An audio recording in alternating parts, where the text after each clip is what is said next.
యేసుక్రీస్తు నామంలో మీ అందరికీ నా శుభవందనాలు. ప్రతి క్రైస్తవుడు తన ఆత్మీయ జీవితాన్ని పాడు చేసుకోకుండా ఉండాలంటే విడిచిపెట్టవలసిన ఒక 3 లక్షణాల గురించి నేను మీకు తెలియపరచాలనుకుంటున్నాను.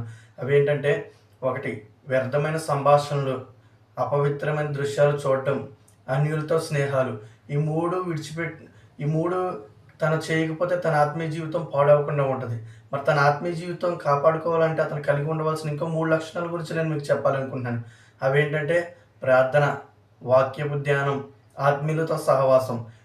ఆ 3 విడిచిపెట్టి ఈ 3 మనం కలిగి ఉన్నప్పుడు మన ఆత్మీయ జీవితం ఎంతగానో బలపరచబడద్ది. ఈరోజు ఈ మాటలు వింటే నీవు ఒకసారి వెలిగించబడి నీ ఆత్మీయ జీవితంలో వ్యర్థమైన సంభాషణలు పెట్టుకుంటూ, అపవిత్రమైన దృశ్యాలు చూస్తూ, కొంతమంది అన్యులతో స్నేహాలు చేస్తూ నీ ఆత్మీయ జీవితాన్ని పాడు చేసుకుంటున్నావా?